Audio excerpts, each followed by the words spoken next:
بسم اللہ الرحمن الرحیم۔ السلام علیکم۔ یہ کاشانِ بصیرت کا آڈیو بک سیکشن ہے۔ ہم جو کتاب پڑھ رہے ہیں اس کتاب کا نام ہے عباد الرحمن فی کل دہر و زمان، مؤلف کتاب کے یوسف عباس نانجی صاحب۔ اب ہم اس کتاب کا پارٹ 4 پڑھیں گے۔ نمبر 3، کتب اربع۔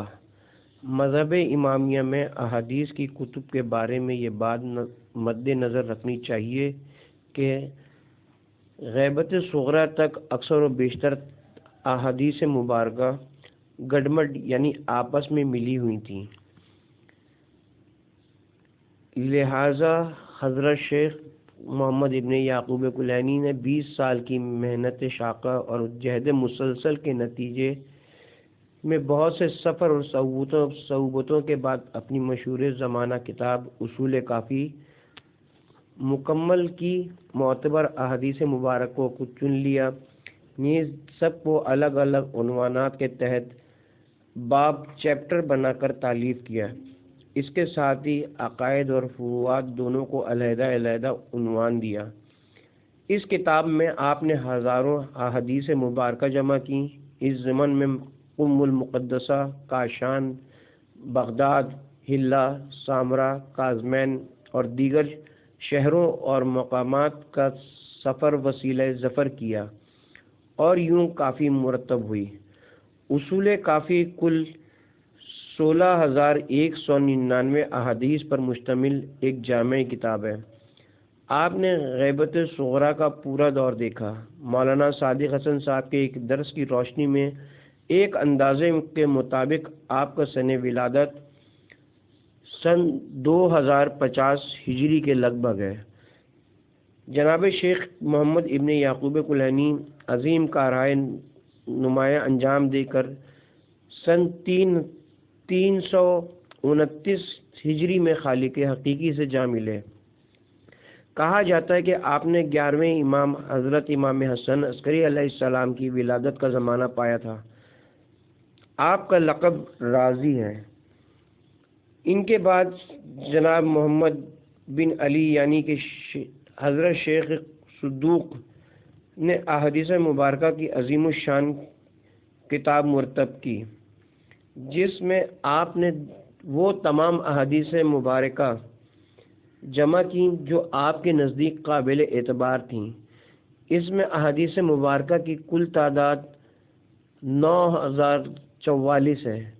جناب شیخ صدوق سن 381 ہجری میں اللہ تبارک و تعالیٰ کو پیارے ہو گئے۔ ان کے بعد جناب محمد بن حسن توسی یعنی شیخ الطائفہ کا دور آیا اور ان کو جو ذخیرہ اس زمن میں معتبر محسوس ہوا اس کو ترتیب دے کر ایک کتابی صورت دی جس کا نام تہذیب رکھا، جس میں کل 13,590 احادیث مبارکہ ہیں۔ اس کے بعد اسی موضوع پر ایک دوسری کتاب تالیف کر دی جس کا نام استبصار رکھا۔ اس کتاب میں کل 5,511 احادیث مبارکہ ہیں۔ جناب شیخ توسی بھی اپنے پیشرو بزرگوں کی طرح کارہائے نمایاں انجام دے کر سن 460 ہجری میں خالق حقیقی سے جا ملے۔ انا للہ و انا الیہ راجعون۔ یوں یہ 4 کتب مذہب امامیہ کی اساس میں شامل ہو گئیں اور انہی کتب کو کتب اربع کہا جاتا ہے، اور ان کو جمع کرنے والے 3 حضرات کے نام چونکہ محمد کے نام نامی سے شروع ہوتے تھے لہذا انہیں محمدون الاولون کہا جاتا ہے۔ انتہائی دلی و ذہنی و فکری محنت اور جانفشانی سے تیار کردہ یہ آسمانی شیعت پر 4 کتابیں ہیں جن کی مثل آفتاب و مہتاب نورانیت سے آج بھی مذہب تشیع کو گویا 4 چاند لگے ہوئے ہیں۔ کیونکہ یہ غیبت صغریٰ کے فوراً بعد تالیف ہوئیں لہذا انہیں اولون کے نام سے یاد کیا جاتا ہے۔ اسی طرح آخر کے زمانے میں بھی بحمدللہ 3 محمد ہوئے۔ پہلے جناب محمد بن مرتضیٰ یعنی حضرت فیض کاشانی، جنہیں محسن کا لقب بھی دیا گیا ہے۔ انہوں نے معروف کتاب وانی لکھی جو کہ اصول و فرع کافی کی شرح ہے۔ دوسرے جناب محمد بن حسن بن حر عاملی ہیں، جنہوں نے 18 سال کی مسلسل محنت کے بعد یگانہ روزگار کتاب وسائل الشیعہ تحریر کی۔ آپ کو صاحب وسائل بھی کہا جاتا ہے۔ تیسرے محمد حضرت ملا محمد باقر مجلسی ہیں۔ آپ کے کارۂ نمایاں ہر شیعہ بخوبی جانتا ہے۔ مشہور عالم کتاب بحر الانوار آپ ہی کے زور قلم کا نتیجہ ہے۔ آپ نے احادیث مبارکہ کے ساتھ نص قرآنی کو پیش کیا، پھر اس پر استدلال بھی قائم کیا اور جید علماء و حکماء کے طرز فکر کو بھی بحسن و خوبی پیش کیا۔ اقوال مبارکہ بھی سامنے رکھ دیے اور تحقیق و تدوین بھی کی۔ اس طرح چونکہ یہ تین محمد دور آخر کے ہیں، لہٰذا ان کو محمد الآخرون بھی کہا جاتا ہے۔ علم کی متلاشی ہر قاری کے لیے ان کتب کا تعارف اور مطالعہ بہت ہی ضروری اور مفید ہے، کیونکہ عصر حاضر کے تمام علماء، حکماء، فقہا، ذاکرین، مقررین، شعراء، ادباء وغیرہ قرآن حکیم، نہج البلاغہ، صحیفہ کاملہ وغیرہ کے بعد ان کتابوں ہی کے حوالے دیتے ہیں۔ آج کل یہ تمام کتب ذخیرہ علم و ادب بآسانی دستیاب ہیں۔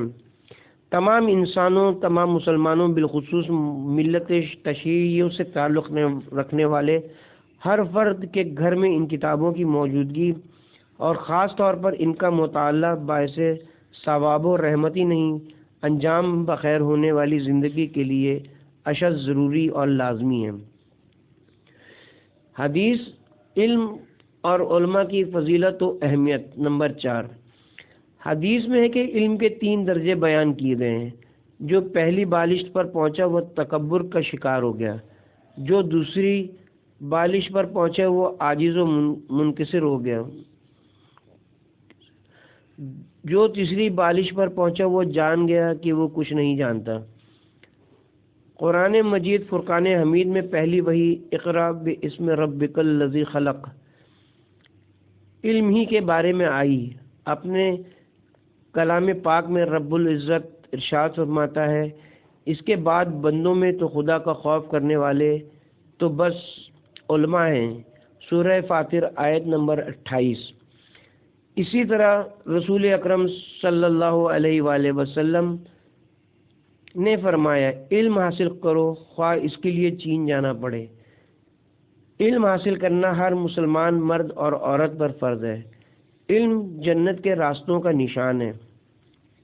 ایک اور موقع پر آپ نے فرمایا، میں علم کا شہر ہوں اور علی اس کا دروازہ ہے، لہذا جسے تحصیل علم کرنی ہو اسے چاہیے کہ دروازے سے آئے۔ باب مدینۃ العلم حضرت علی ابن ابی طالب علیہ السلام نے نہج البلاغہ میں موجود کمیل بن زیاد سے جو مکالمہ کیا وہ درج ذیل ہے۔ کمیل فرماتے ہیں، عشاء کی نماز کے بعد امیر المومنین حضرت مولانا علی علیہ السلام نے مجھے ہاتھ سے پکڑا اور صحرا کی طرف چلے۔ وہاں پہنچ کر آپ نے ایک سرد آہ کھینچی اور فرمایا، اے کمیل، یہ دل برتنوں کی طرح ہے۔ بہترین دل وہ ہے جو علم کے لیے زیادہ جگر اور مقام رکھتا ہے۔ اے کمیل، صاحبان مال ہلاک ہیں، اگرچہ ظاہراً زندہ ہیں، اور علماء ہمیشہ زندہ ہیں اور کبھی مرنے والے نہیں۔ عالم کی باتیں ہمیشہ لوگوں کے دلوں میں زندہ رہتی ہیں۔ مومن اور نیک لوگ اس کو اپنا روحانی باپ استاد تصور کرتے ہیں۔ علماء انبیاء کے وارث ہوتے ہیں۔ امام زمانہ علیہ السلام نے روایت تحریر فرمائی ہے کہ اے ابو اسحاق، وہ مسائل جو نئے پیدا ہوں ان میں ہماری احادیث کے راویوں کی طرف رجوع کرو، وہ تم پر حجت ہیں اور میں ان پر حجت ہوں۔ انبیاء علیہم السلام اور اولیاء کے بعد خدا کے نزدیک سب سے افضل مقام اور درجہ علماء کا ہے۔ رسول کریم حضرت محمد مصطفیٰ صلی اللہ علیہ وآلہ وسلم نے فرمایا، میری امت کے بعمل علماء بنی اسرائیل کے انبیاء علیہم السلام کی مانند ہیں۔ مشہور ہے کہ متقی پرہیزگار بعمل علماء کی رحلت پر زمین و آسمان کے فرشتے وغیرہ گریا کرتے ہیں۔ یہ بھی احادیث مبارکہ میں ملتا ہے کہ علماء شہداء پر بھی فضیلت رکھتے ہیں۔ اسی لیے طلب علم کرنے والوں کے لیے بھی بہت زیادہ اجر و ثواب بیان کیا گیا ہے، اور یہی وجہ ہے کہ الحمدللہ آج بھی مذہب حقہ کے پیروکاروں میں بے شمار جوان بچے علم کی پیاس بجھانے کے لیے قم المقدسہ، نجف اشرف وغیرہ کا رخ کرتے ہیں، اور اللہ تعالیٰ کے بے پایاں فضل و کرم سے علم حاصل کرتے ہیں۔ یہی طلبہ جب علم دین حاصل کرتے ہیں تو اسی کے فیض سے کریہ دیہات، شہروں اور مختلف ملکوں میں جا کر نہ صرف مذہب حقہ یعنی تشیع کو فروغ دیتے ہیں، بلکہ دنیا بھر میں حق کے متلاشیوں کو نور علم و عرفان عطا کرتے ہیں، اور یوں ان کا علم و عمل ثواب دارین، ثواب جاریہ بن جاتا ہے۔ حسینیت یعنی پیغام حسینی کے تناظر میں عزاداری۔ نمبر 5، یہ کتاب عباد الرحمن فی کل دہر و زمان، جو مسلمین و مومنین اور دنیا کے دیگر مذاہب کے انسان پڑھیں گے وہ لازماً منبر حسینی سے واقف ہوں گے۔ یہ بات نامناسب ہوگی اگر مجلس امام حسین، منبر امام حسین اور خطبہ و ذاکرین کی ایک مختصر اجمالی تاریخ تحریر نہ کی جائے۔ بر صغیر پاک و ہند میں مجالس و ماتم حسینی کی ایک اپنی تاریخ ہے جو کہ مختلف دینی کتب میں مل جائے گی۔ ہم یہاں پر فقط کراچی کی گزشتہ 50 سالہ تاریخ کا ایک مختصر تذکرہ کریں گے، اس لیے کہ شیعہ مذہب کا ایک عام قاری بھی الحمدللہ علمی اور ادبی استعداد رکھتا ہے جو کہ بصیرت افروز ہے۔ اس کا سبب یہ ہے کہ امام حسین کی یاد و ذکر و فکر پہ مبنی مجالس در حقیقت اوپن یونیورسٹیز ہیں، جو چاہیں یہاں کسب علم کے لیے آ جائیں۔ مکتب اور مدرسہ حسینی کے دروازے سب کے لیے کھلے ہوئے ہیں اور قیامت کھلے رہیں گے۔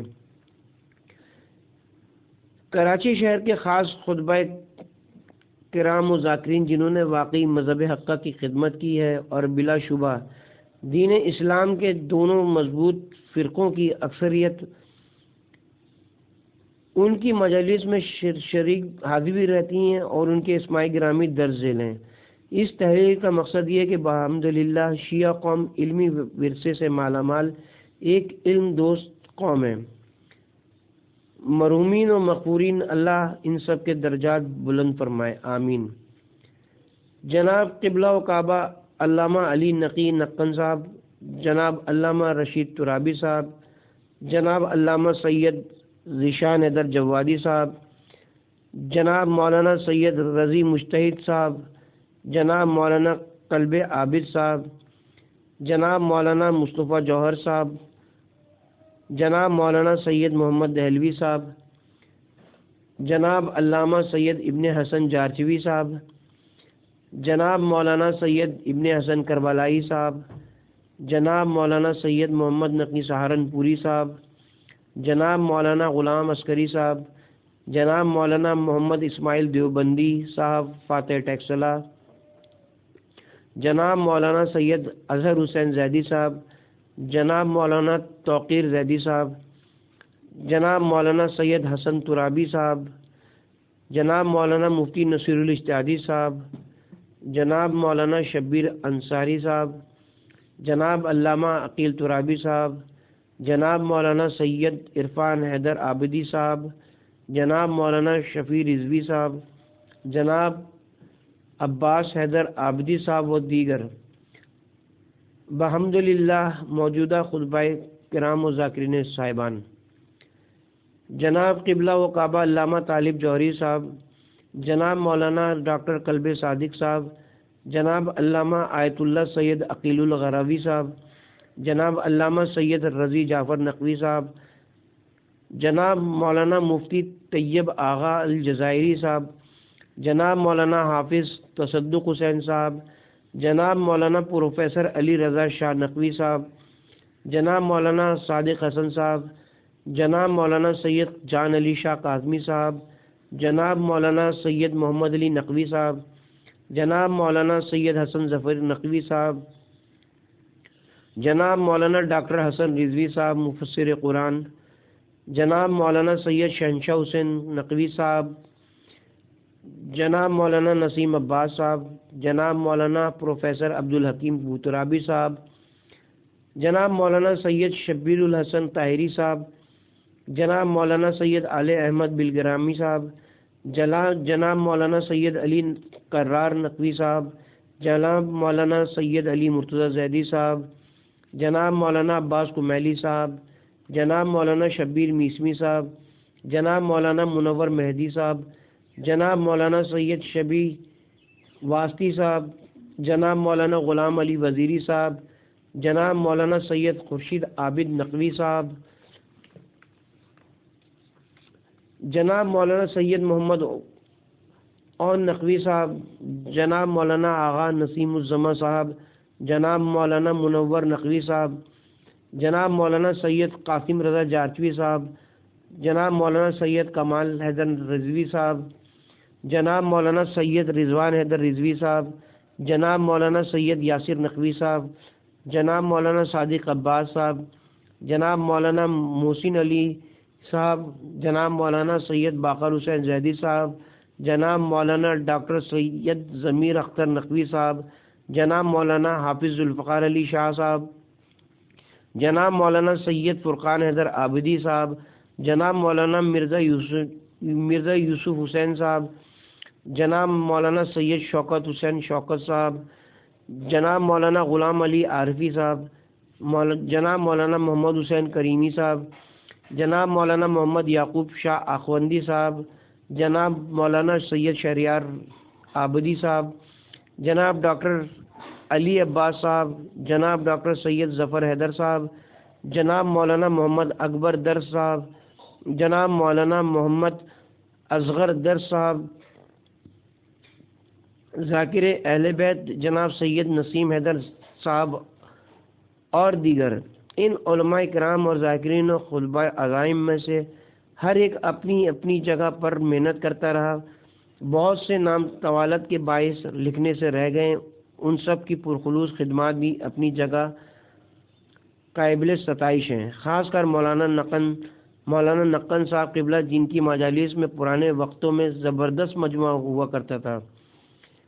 ان کے بعد ممبر کا دوسرا نام جناب قبلہ علامہ رشید ترابی صاحب کہ جن کے فن خطابت کی داد تمام مسالک کے لوگ دیتے تھے۔ ان تمام علماء نے شیعہ قوم کی فکری، روحانی اور معنوی ترقی میں اپنی اپنی جگہ نہایت اہم کردار ادا کیا اور اس قوم کے اکثر افراد کو علم شناس، امام حسین شناس اور دین شناس بنا دیا۔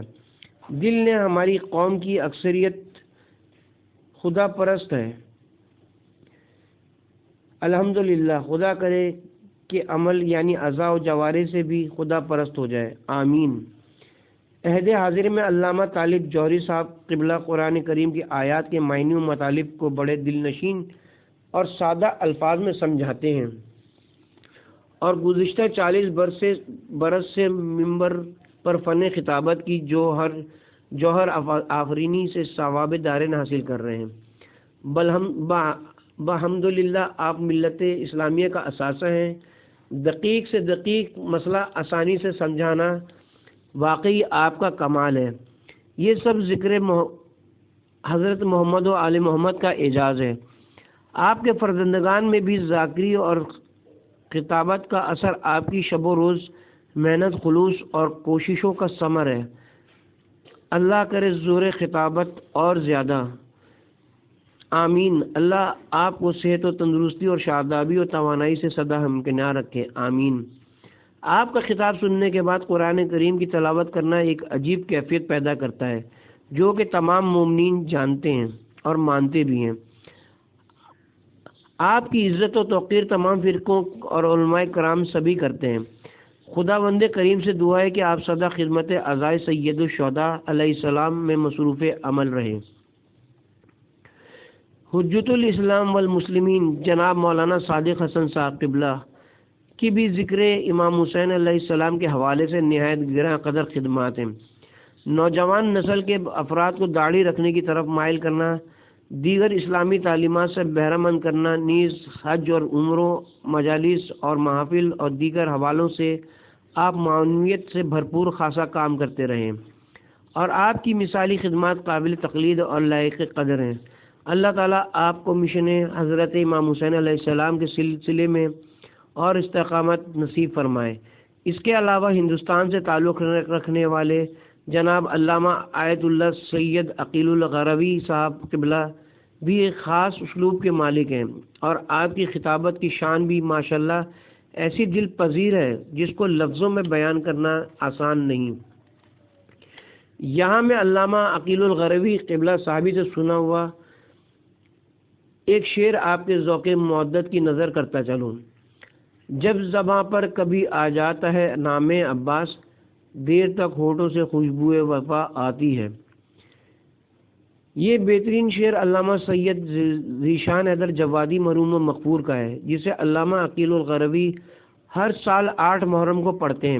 اس مرتبہ انہوں نے اپنی تقاریر میں یہ پیغام دیا، جو وقت کی ضرورت ہے، رسم و رواج کے پابند نہ بنو، حکم کے پابند بنو۔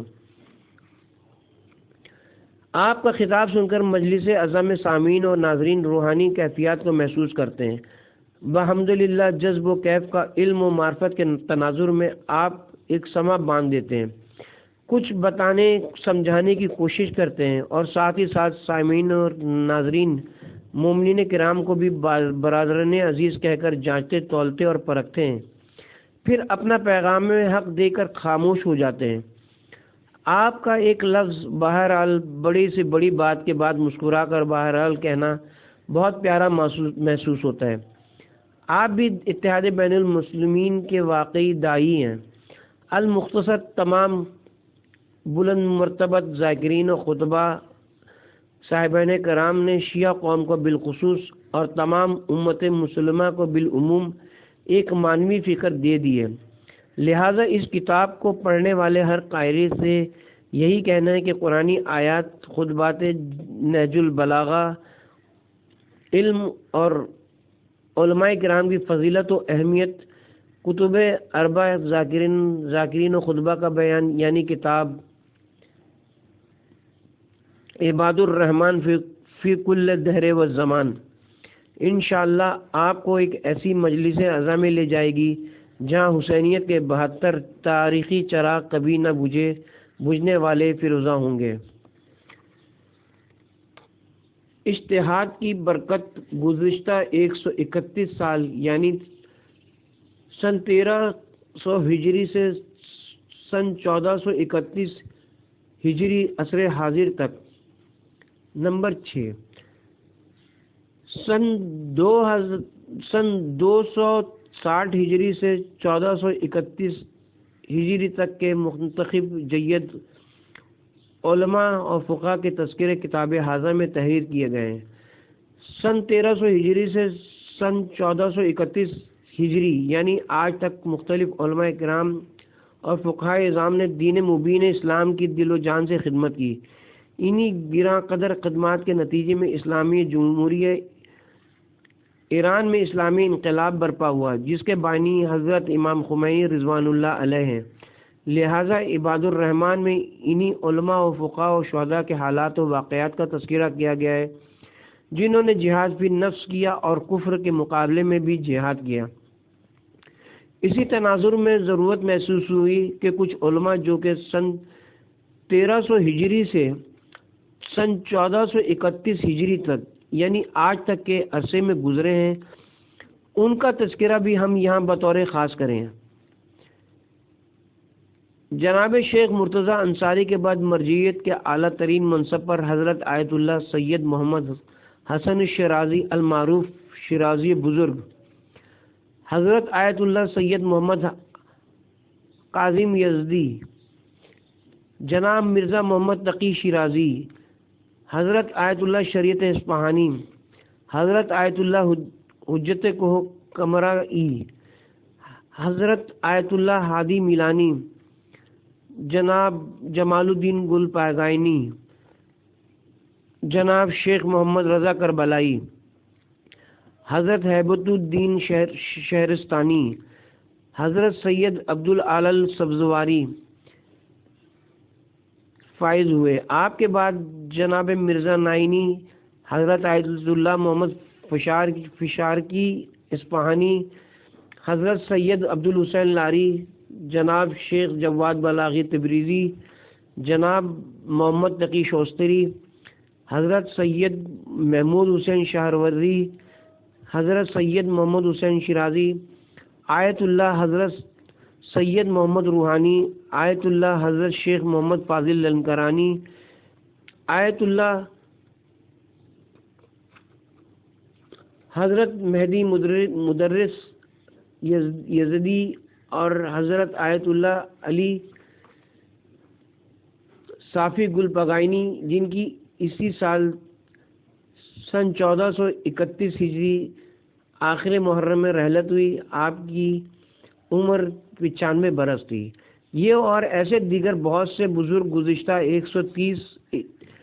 150 سال کے مجتہد اور عالم باعمل تھے، جنہوں نے ایک طرف تو جہاد فی نفس کیا اور دوسری طرف طاغوت، کفر اور منافقوں کے خوگر انگریز سے پنجہ آزمائی کی، جہاد بھی کیا اور ساتھ ہی ساتھ شیعہ مذہب امامیہ کے علم و عمل کے سلسلے کو بھی آگے بڑھایا، علمی مدارس قائم کیے، دور دراز کے غربات کے غریب طلباء کی مدد بھی کی، مسافروں، مکتوبوں اور تمام مسلمین مستضعفین خصوصاً فلسطین کے مسلمانوں کے لیے جان و مال غرض یہ کہ ہر طرح کی قربانیاں پیش کیں اور فلسطینی مسلمانوں کی بہتری کے لیے طاغوتی قوتوں سے سر اٹھا کر بات کی۔ انشاءاللہ تعالیٰ و عزیز آئندہ مزید تفصیل سے ان علماء و فقہاء و شہداء کے کارنامے اور حالات جمع کر کے تحریر اور مرتب کرنے کی کوشش کروں گا۔ اس زمن میں یہ امر بھی ذہن نشین رہے کہ حضرت آیت اللہ محسن حکیم، حضرت آیت اللہ بروجردی، آیت اللہ حضرت امام خمینی، آیت اللہ حضرت خوئی، آیت اللہ حضرت مطہری، آیت اللہ حضرت مرشعی، آیت اللہ حضرت محمد رضا گل پگائنی، ان مرحومین کے علاوہ دیگر محاصر علماء و فقہا جو آج الحمدللہ بقید حیات ہیں، یہ سب انہی حضرات کے بلا واسطہ شاگرد رہے اور آج اللہ تعالیٰ کے بے پایہ فضل و کرم سے مذہب و تشیع کی جو طاقت و قوت و دبدبہ ہے وہ انہی علماء حقہ کی عظیم القدر خدمات کے باعث ہے۔ باطل کفریہ طاقتیں آج بھی شیعہ طاقت ہی کو کچلنے چاہتی ہیں اور ڈرتی بھی شیعہ طاقت ہی سے ہیں۔ یہ ایک مسلمہ حقیقت ہے کہ بقول مولا علی بن ابی طالب علیہ السلام جو بھی حق کے مقابلے میں آتا ہے پاش پاش ہو جاتا ہے۔ یہ بھی یاد رہے کہ درج بالا تمام مراجع علماء فقہائے کرام دینی مدرسے علوم کی نشر و نشات غریبوں، مسکینوں، محتاجوں، مسافروں، طلباء و محققین کی مدد بھی کرتے رہے ہیں اور حوزہ ہائی علمیہ سے بھی حد المقدور تعاون کرتے رہے ہیں۔ یہی وہ علماء و فقہاء ہیں جو دین اسلام کا دفاع بھی کرتے ہیں، اندرونی اور بیرونی سازشوں کا جوان مردی کے ساتھ مقابلہ کرتے ہیں۔ علاوہ ازیں کئی فقہاء ہیں جنہوں نے انگریزوں کے خلاف زبردست جد و جہد کی اور مختلف نوع فتاویٰ دیے اور اس دوران قید ہوئے شہادتیں پیش کیں اور اپنے مال و متاع، منافع اور جان و دل غرض یہ کہ ہر شے کو دین پر قربان کر دیا اور سفینہ علم کو ساحل عافیت پر پہنچا دیا۔ انقلاب اسلامی ایران اس کی بین دلیر اور روز روشن کی طرح واضح مثال ہے۔ اسلامی جمہوریہ پاکستان میں ایسے علماء ہیں جناب مولانا مفتی جعفر حسین صاحب، حضرت علامہ رشید ترابی اور حضرت علامہ سید عارف حسین الحسینی وغیرہ کی مثال دی جا سکتی ہے۔ نمبر 7، محاصر مراجع عزائم فقہائے کرام۔ حیات جن کی درخشاں رکوع سجود سے ہے، انہی کی ہستی تو آزاد ہر قیود سے ہے۔ عصر حاضر میں مرجعیت کے گراں قدر منصب پر فائز علماء عزائم جن کی تقلید کی جاتی ہے، ان میں سے چند میں چیدہ بزرگ شخصیات کے اسماء گرامی درج ذیل ہیں۔ ان سب کی علمی اور دینی خدمات بھی لائق قدر اور قابل تحسین ہیں۔ حضرت آیت اللہ العظمیٰ لطف اللہ صافی گلپگائنی، حضرت آیت اللہ العظمیٰ سید علی حسینی سستانی، رہبر معظم حضرت آیت اللہ العظمیٰ سید علی خامنئی،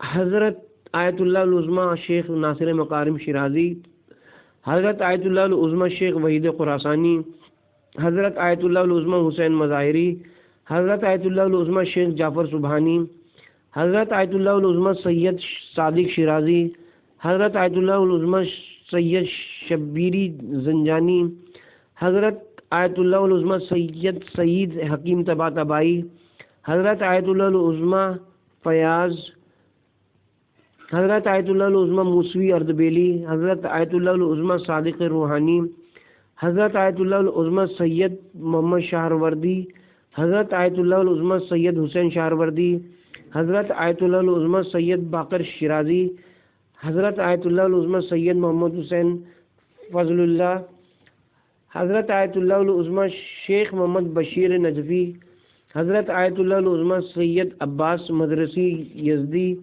حضرت آیت اللہ العظمیٰ یسروی کاشانی، حضرت آیت اللہ علی اکبر رفسنجانی، حضرت آیت اللہ مہدی آصفی، حضرت آیت اللہ العظمیٰ یوسف سائی، حضرت آیت اللہ الجواد العاملی، حضرت آیت اللہ حسن زادہ عاملی، حضرت آیت اللہ ابراہیم امینی اور وغیرہ۔ یہ تمام علماء کرام مرجعیت اور علم و عمل کے آسمان شیعت کے درخشندہ ستارے ہیں، اور ہماگیر دینی اور سماجی خدمات کے ساتھ ساتھ نئی نسل کے افراد کو بھی تیار کر رہے ہیں۔ یہ سب در حقیقت وہی امور انجام دے رہے ہیں جو کہ دین اسلام کے عروج و ترویج کے لیے ضروری ہے، نیز انسانیت اور مسلم امہ کی فوز و فلاح، بہتری اور بھلائی کے لیے بھی ہمہ وقت کوشاں ہیں۔ انڈیا، پاکستان، ایران، عراق، کویت، بحرین، عرب ریاستوں، افریقہ، امریکہ اور دیگر ممالک وغیرہ میں بھی آپ لوگوں کی تقلید کی جاتی ہے، اور آپ جیسے بزرگان سب دین اسلام کی نشر و اشاعت اور علوم حضرت محمد و آل محمد کے فروغ میں مصروف عمل ہے۔ اللہ تعالیٰ ان سب کی توفیقات اور سعادتوں میں دن و رات چوگنا اضافہ فرمائے، آمین۔ اسی تناظر میں یہ ذکر بھی ضروری ہے کہ اکثر علماء و فقہاء ایسے بھی ہیں جو گمنام ہیں، انہوں نے گمرام رہنے یعنی گوشہ نشینی کو پسند کیا ہے۔ یہ صاحب رسالہ نہیں، فتویٰ نہیں دیتے ہیں، لیکن شہرت و جاہ و طلبی سے بے نیاز علم و عمل میں مصروف ہیں۔ ایسے ہی علماء کرام میں ایک روشن مثال ہمارے شہر عزیز کراچی کے محترم عالی جناب آغا جعفر صاحب قبلہ تھے، جن کا تقویٰ و پرہیزگاری خلوص و مودت سے لبریز تھی۔ مجلس اعضاء میں خطابت کا انداز انتہائی سادہ، دل مو لینے والا اور دل نشین تھا۔ ہمارے غنی خانے پر 3 برس باقاعدگی سے مجالس پڑھتے رہے۔ ان کا حق یہ ہے کہ ہم ان کے لیے اور ان جیسے تمام بزرگوں، مولا حسین کے چاہنے والوں کے لیے دعائے خیر کریں۔ اللہ تعالیٰ ان سب کو جنت الفردوس میں بلند درجہ عطا فرمائے، آمین۔